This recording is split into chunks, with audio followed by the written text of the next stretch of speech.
Bonsoir. Donc nous sommes toujours dans le patron Kira. On est sur la pièce du devant. Et là on va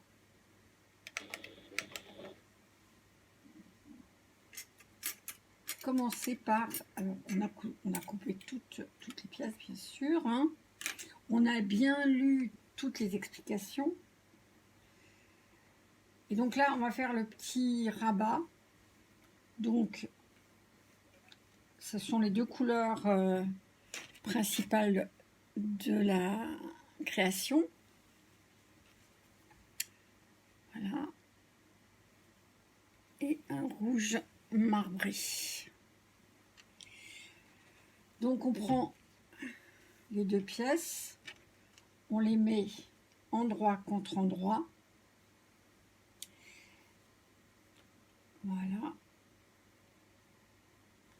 Et on fait une petite piqûre sur les 3 côtés du bas. On ne coupe pas le haut. Donc là, on va à peu près à 6 mm.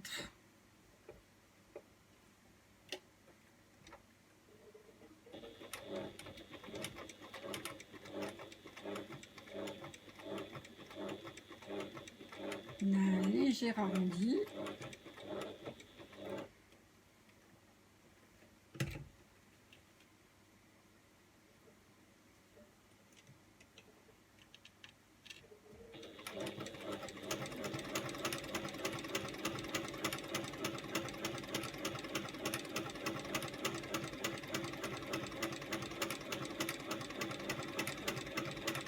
Je couds avec un fil noir parce que j'ai choisi mes zips en noir, comme je l'explique un petit peu sur une autre vidéo. Et donc toutes mes surpiqûres seront noires, puisqu'il y a dans le simili fleuri, il y a du noir. Et je trouve que ça rendait vraiment très très bien. Ça tranchait. Donc là, on va cranter. Bon, enfin, moi, je coupe déjà le... Voilà. L'angle sans couper, bien évidemment, l'embout. Et on va cranter un petit peu dans l'arrondi.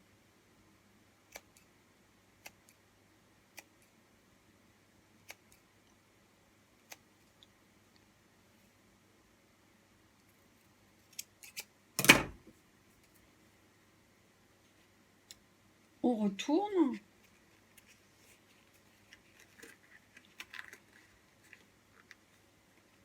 On pousse bien les coutures.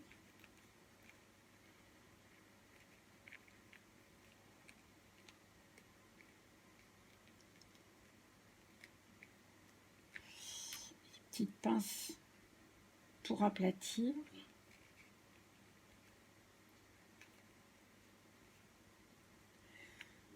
Voilà. Donc on fait ça tout autour.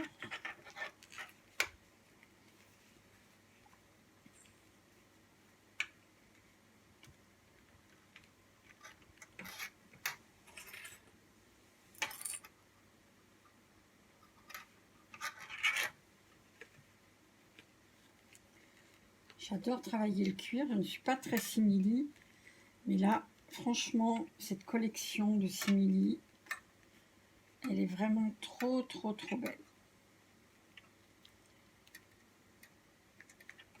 Je vous donnerai le lien si jamais ça vous intéresse. Il y a vraiment des très belles qualités et de très jolis dessins.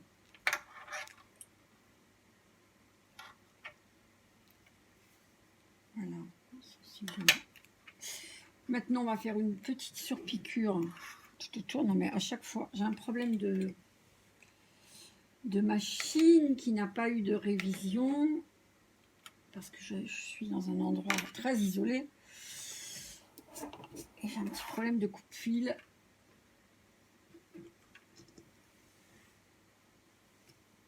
Donc c'est pas très bien. Voilà. Et là, on va faire une surpiqûre. Oui, on est à 4, c'est bien. À 2-3 mm, ouais, maximum, 2-3 mm de bord. Toujours sur les 3 côtés.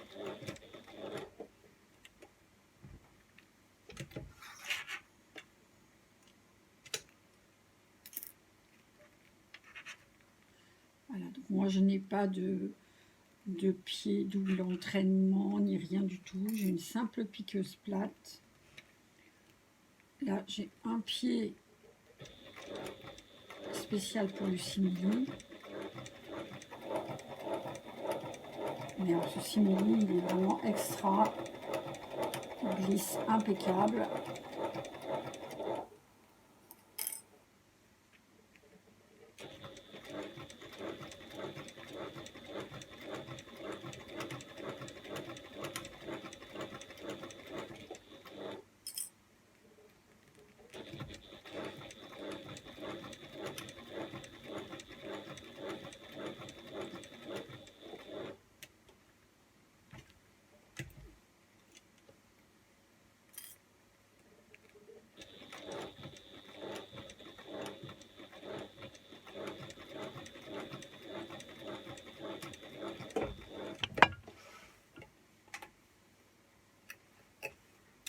Voilà.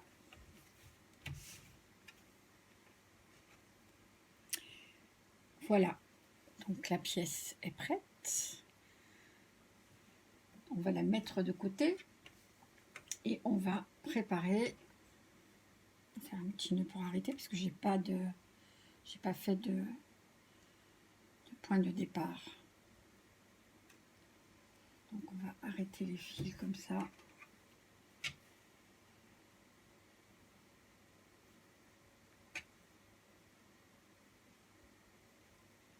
Voilà.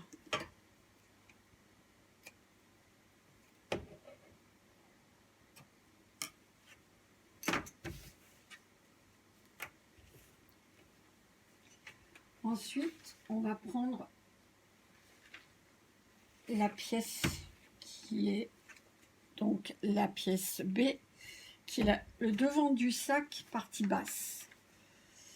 Donc on va centrer, on va marquer le centre. Je perds toutes mes affaires.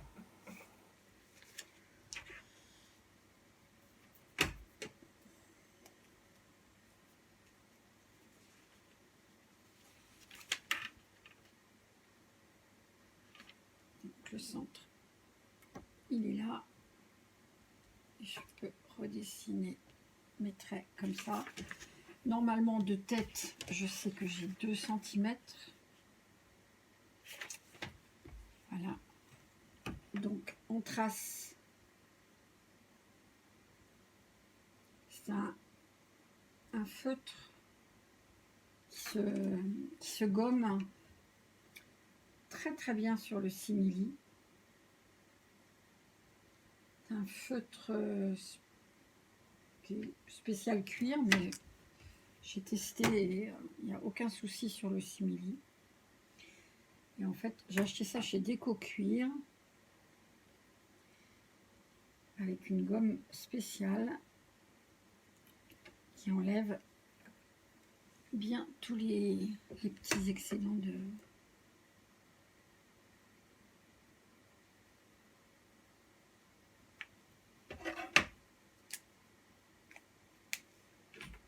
Voilà, je n'ai pas tracé mes deux traits.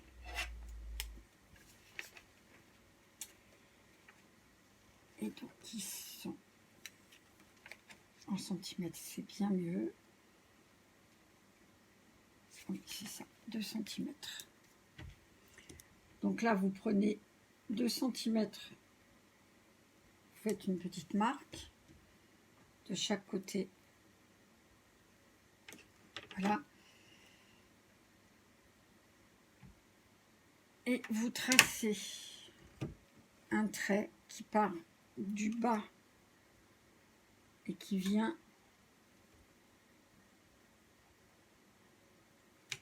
comme ceci.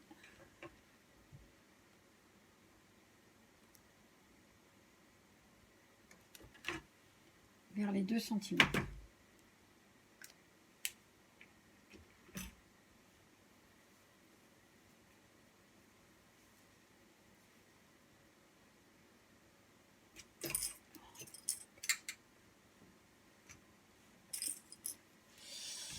Prenez les ciseaux, vous coupez sur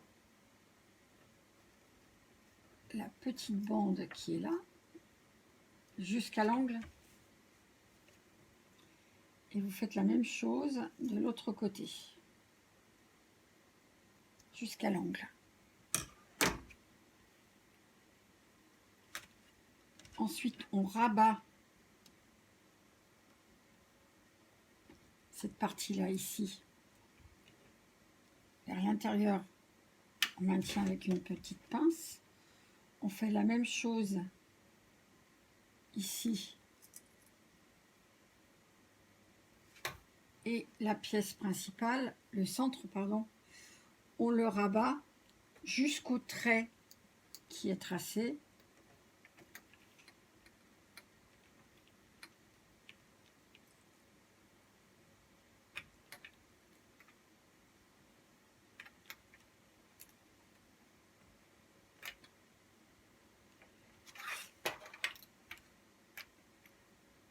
Et là, on va tout recommencer parce que je me suis trompée.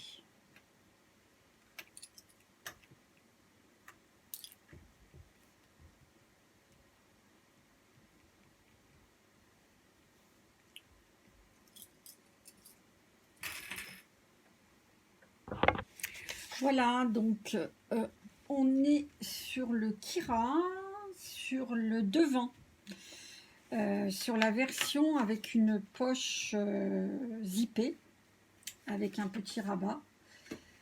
Donc on a préparé le rabat tout simplement avec une surpiqûre, en laissant ouvert le dernier côté puisqu'il sera fixé. Là, j'ai dessiné sur ma pièce, j'ai reporté, voilà, avec un feutre, l'explication qui est sur le patron. Et donc, je vais couper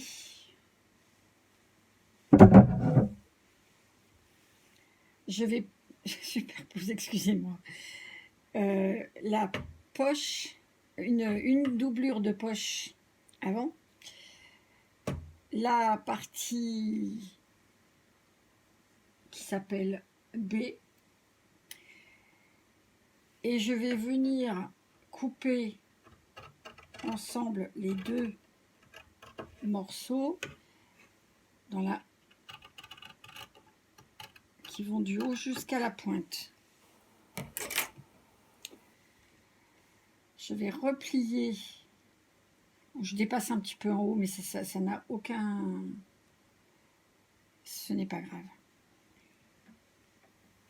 Je vais replier et épingler de ce côté-là. Faire la même chose de ce côté-là. Et je vais rabattre en même temps jusqu'au trait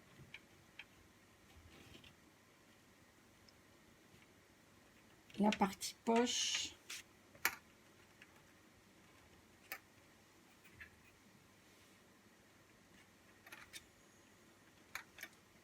et la partie doublure. Voilà, ça va vous donner ceci.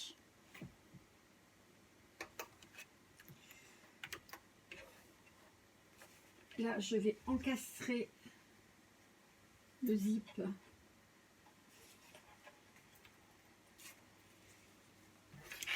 Voilà, prendre le zip, vous le préparez avec un petit point pour maintenir. Je préfère un petit point de couture que les petits machins en ferraille, parce que des fois quand on coud, on passe dedans, on casse une aiguille et c'est pas du tout agréable. Voilà. On le positionne en le centrant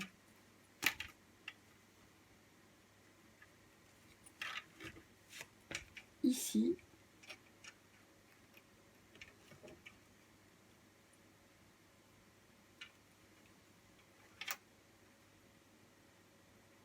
On recoupera s'il dépasse de l'autre côté.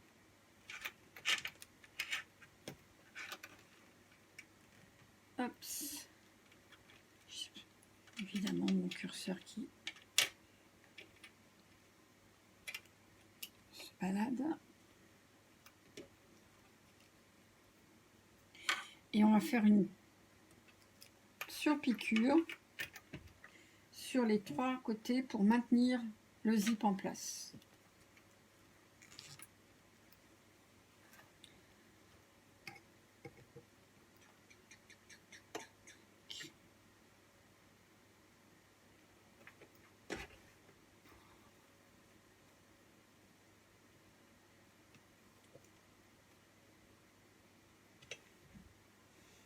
Il faut qu'il soit bien droit par contre, bien aligné.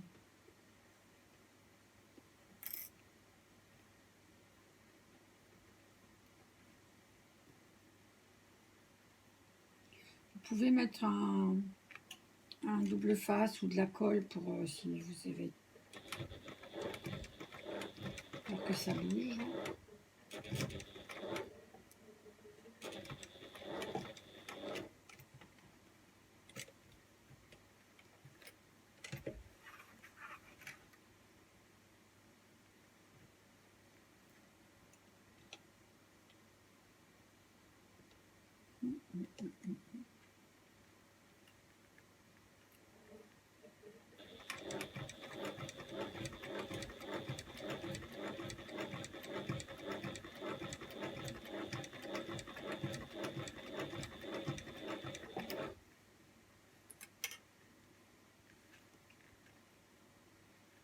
Si vous avez un tissu qui le permet, vous pouvez repasser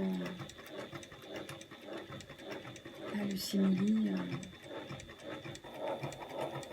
C'est un petit peu plus compliqué.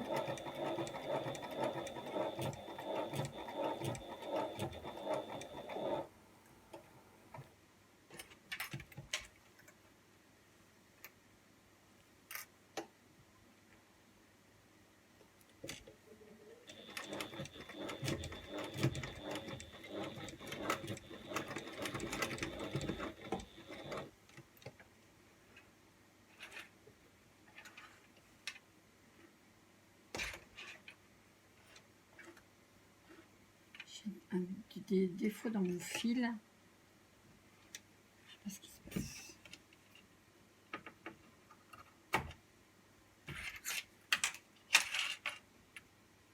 Donc là, on recoupe l'excédent, le tissu qui dépasse du zip. Pas très joli dans la poche.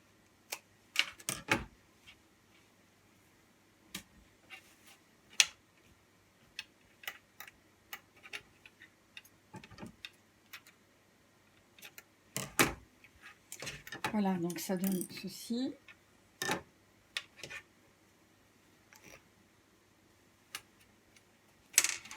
On peut donc recouper le zip pour éviter de l'avoir dans la marge. Si on est un petit peu trop grand. Et l'autre côté là, c'est bon. Donc dessous, on va positionner la doublure, donc la deuxième doublure. Et on va venir positionner le petit rabat que l'on va centrer comme ça. On va fermer le zip. Voilà, curseur en bas. Et donc on centre le rabat, on le fixe avec 2 épingles, 3 épingles, allez, soyons fous.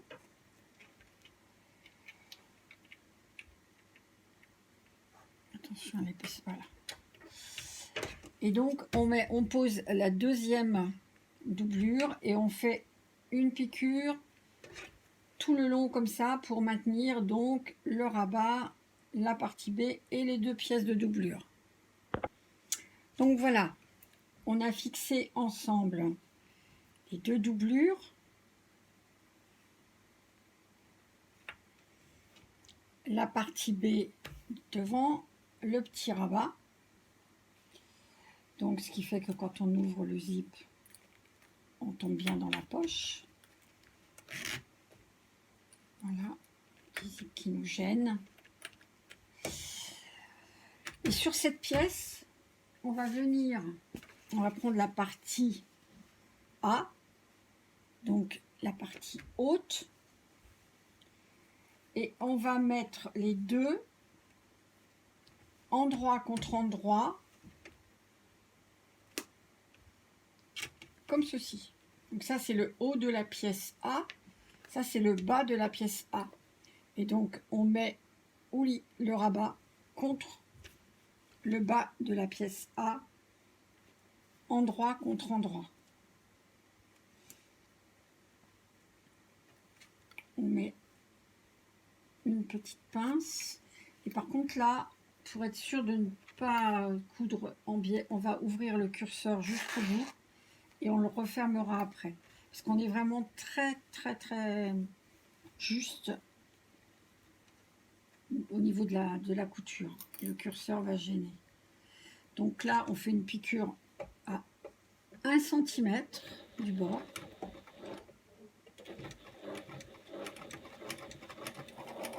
Pour que les 2 pièces soient bien ensemble.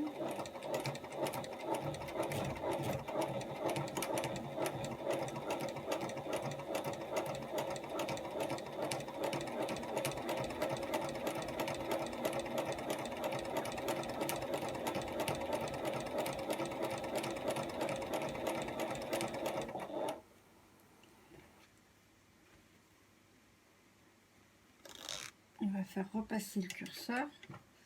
On plante l'aiguille. J'aime bien quand ça me résiste. J'ai un problème avec les curseurs, moi.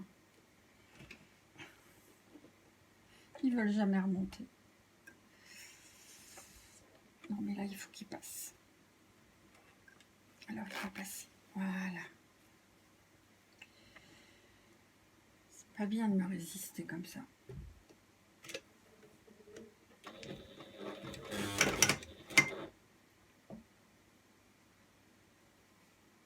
Donc voilà, on a fini de coudre les 2 pièces comme ça. On retourne.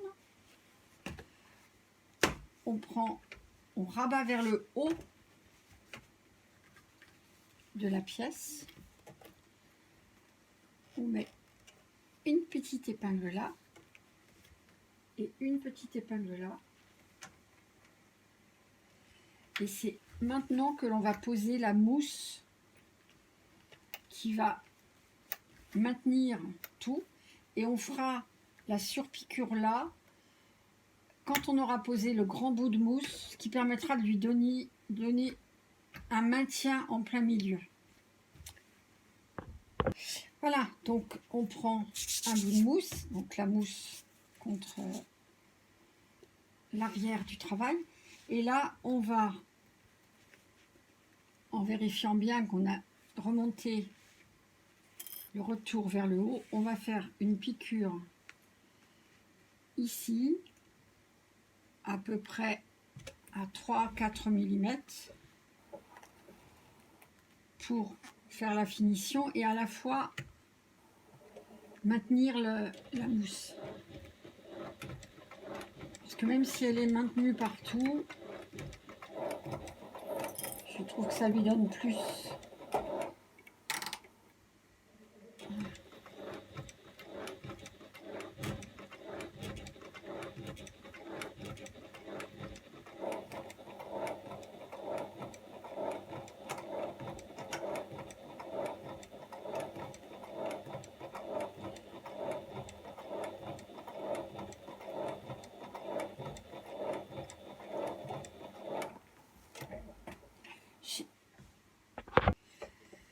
Voilà, donc vous posez la mousse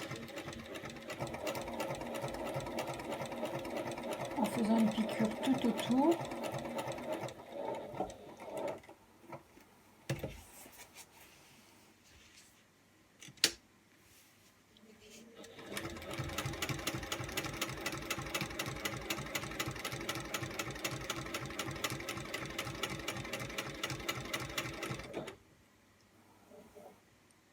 Je pense que ça éblouit plutôt qu'autre chose. Voilà, on va essayer de retirer la main.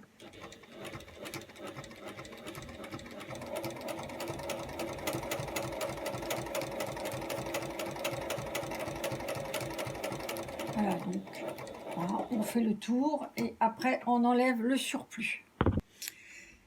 Voilà, donc on a fait le tour pour la mousse et quand on arrive avant, on se met à peu près 1 cm et on fait une surpiqûre.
Voilà, donc le devant. Maintenant, on va enlever le surplus de mousse sur les côtés et on va relier donc le devant au dos que l'on a préparé tout à l'heure.